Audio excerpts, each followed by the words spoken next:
Usual deal. It's 2 o'clock. It appears we have a quorum. Welcome, everybody. Thank you for signing in. Hey, Ross or Stephanie? Yes. I think you guys are muted and we can't hear it. Uh-oh. You get to do that again. You're gonna have to start over. Sorry about that. Can you hear us now? Yeah. Thank you. Welcome, Mr. Neese and Mr. Hefty online. I guess our first order of business is to consider allowing Mr. Neese to participate electronically. Is that correct, Mr. Hefty? All right. Yeah, this meeting is being conducted partly by the Google GoToMeeting platform virtually because of the coronavirus pandemic. So we'll reflect that in the minutes, please. Yeah, and Mr. Neese is participating pursuant to our electronic meeting policy, I assume? And do we need to vote to accept his presence through that means? I think that's what we did last month.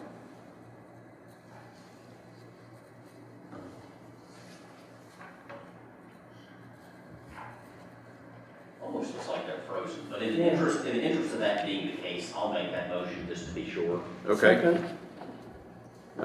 All those in favor of allowing Mr. Neese to participate in this meeting via our remote participation policy, please identify by saying aye. Aye. Any opposed? All right. Let's move on then. The agenda is provided before you. Are there any suggested changes to the agenda, or do I have a motion to adopt? So moved. Second. All those in favor? Aye. Any opposed? Usually I just use first initials for who made a motion, so it quickly occurred to me that I have 2 Ds. Thank you. Agenda's been approved. The minutes are provided in the packet and are available for review. If it's found acceptable, I'll take a motion to adopt the minutes as presented or as you deem necessary through amendment. Mr. Chairman, I'll make that motion to approve as presented. Second. A motion and a second to adopt the minutes as presented. All those in favor? Aye. Any opposed? Next on our agenda is an opportunity for public comment. Public comments limited to issues not subject to public hearing, which we have none. This is an opportunity for the public to give input on relevant issues, and it's not intended as a question and answer period. Is there anybody here from the public requesting to provide input?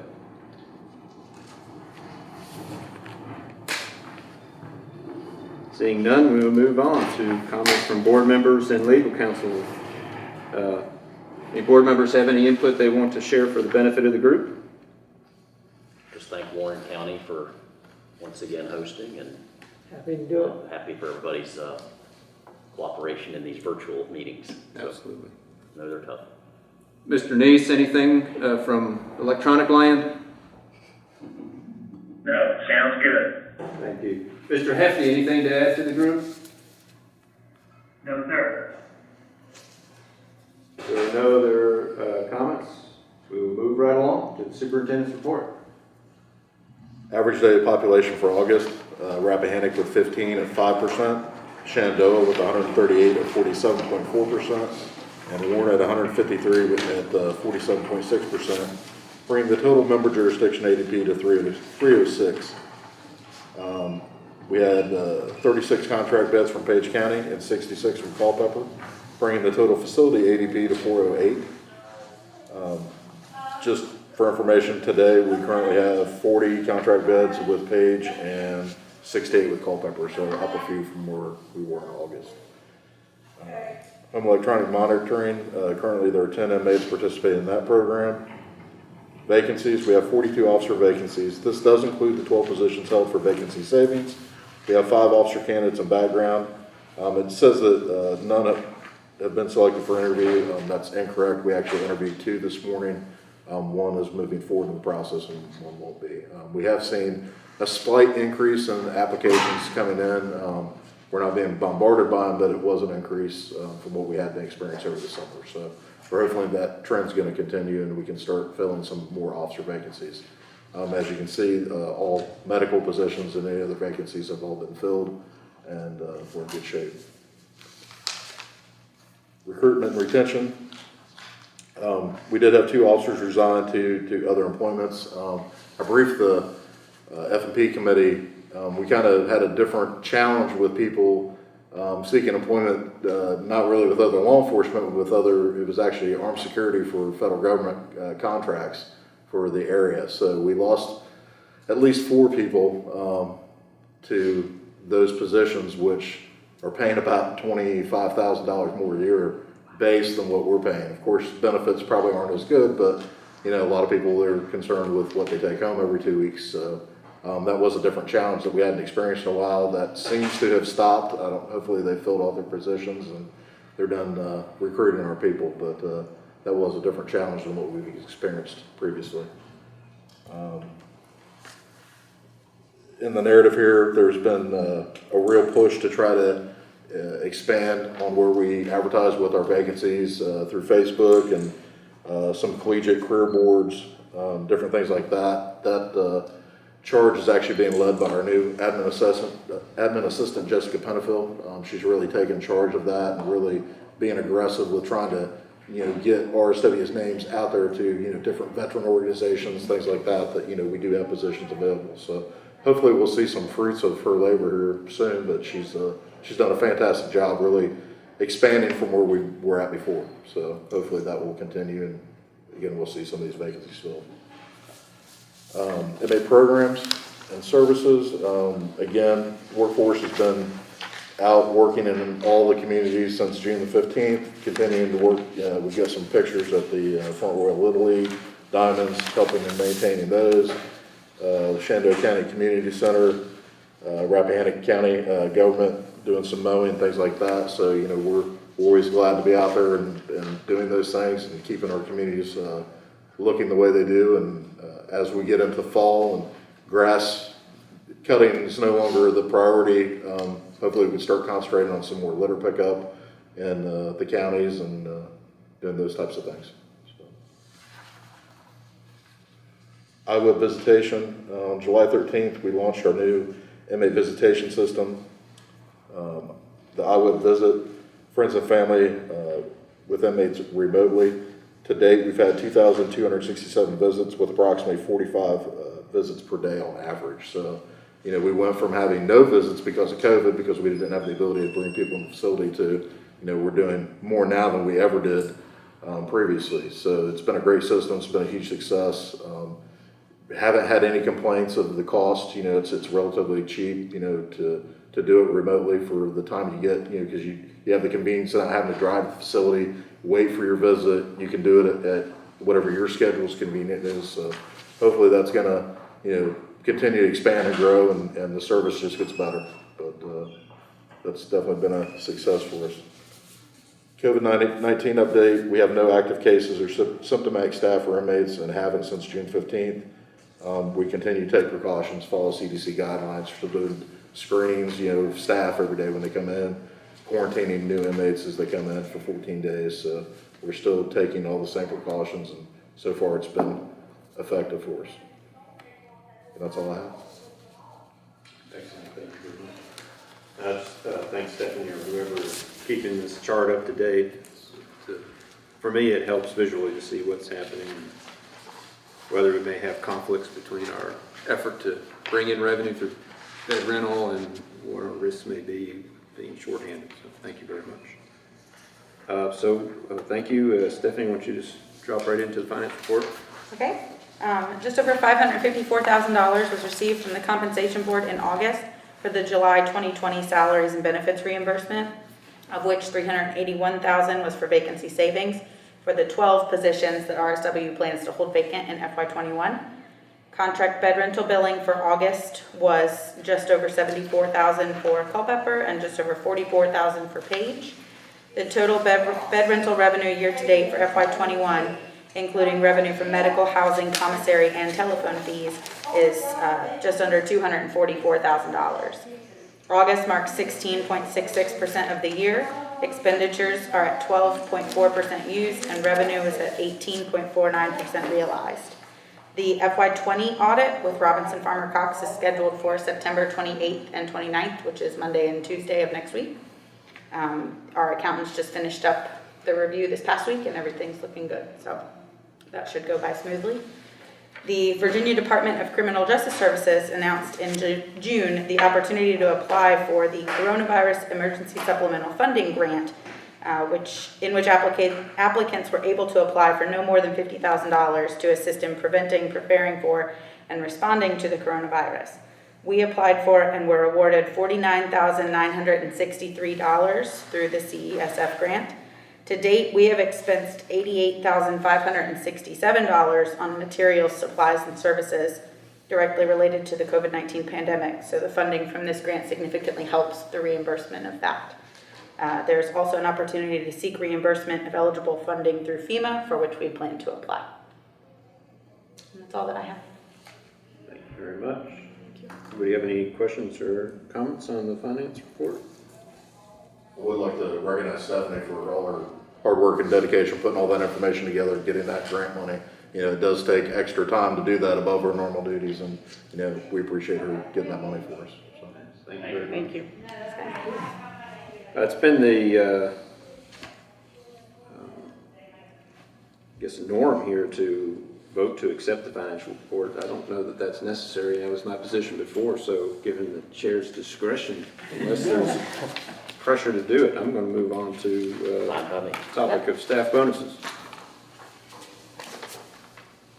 At the F&P committee meeting, I did bring up that I would like to propose to afford a $1,000 bonus to all staff at RSW. The segue for that was kind of, you know, the efforts that staff have done through, you know, the COVID-19 crisis, you know, the stress that they had, you know, dealing with that. You know, they didn't have the opportunity to go, oh, I just want to work from home and, you know, be able to maintain their safety for themselves and their family. You know, they're putting themselves in harm's way every day dealing with that.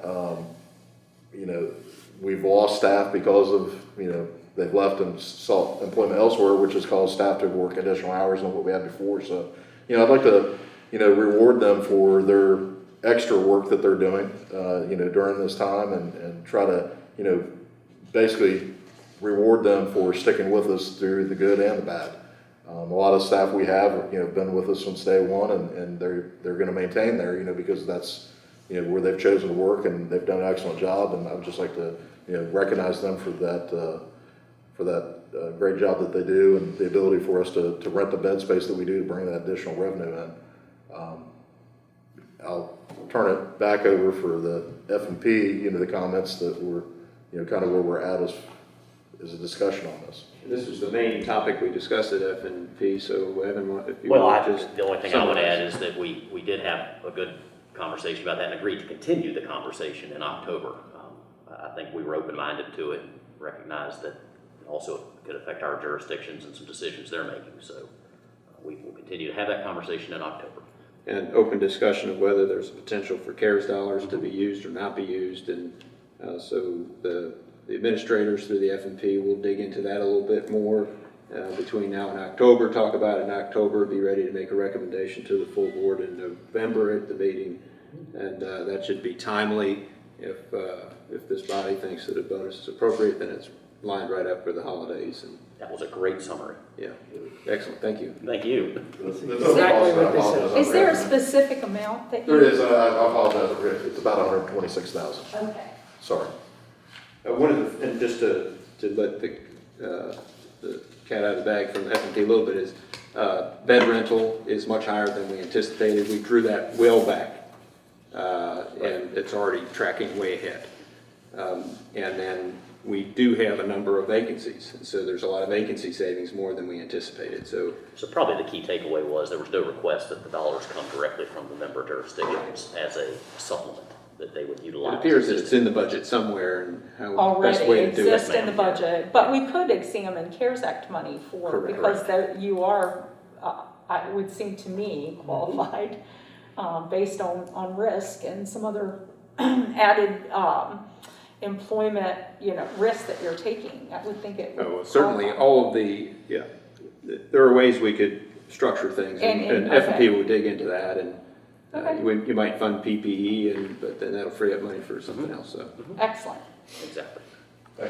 I might ask, hadn't thought of it, the meeting, but we might ask staff to look at what are gonna be the, for lack of a better word, the rules. If somebody is here a year, 10 years versus a month. Full-time, part-time.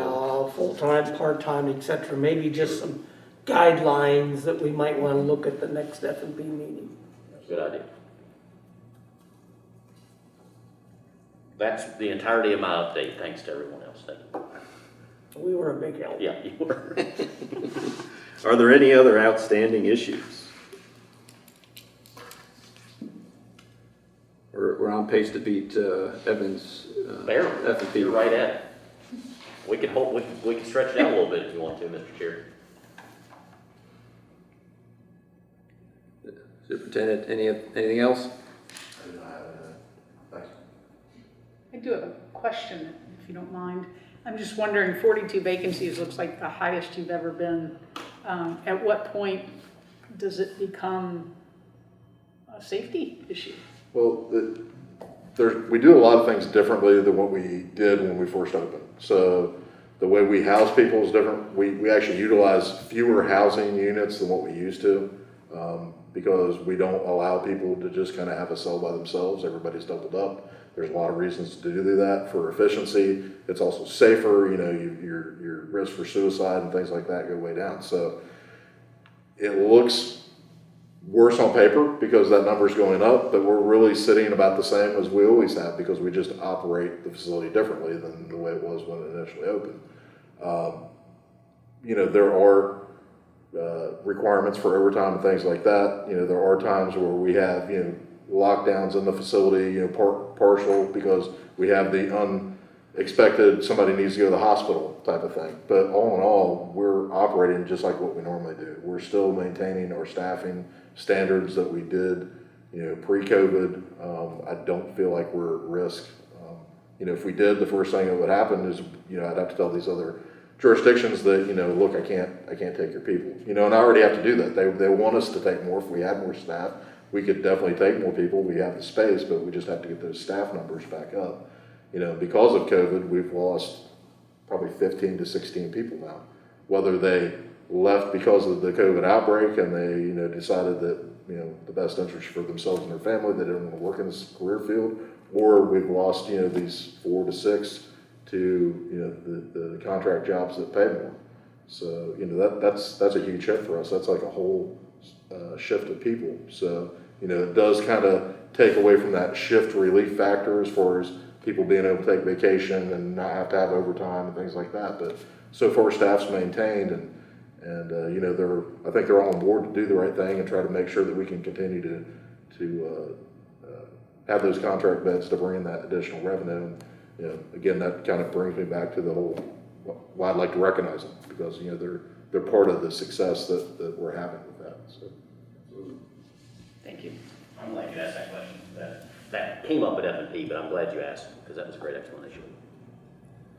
All right, well, if there are no other issues, next meeting of this body will be on November 19th, and the F&P will have recommendations for you at that time relative to the bonuses. If there's nothing else, take a motion to adjourn. So moved. Second. We are adjourned.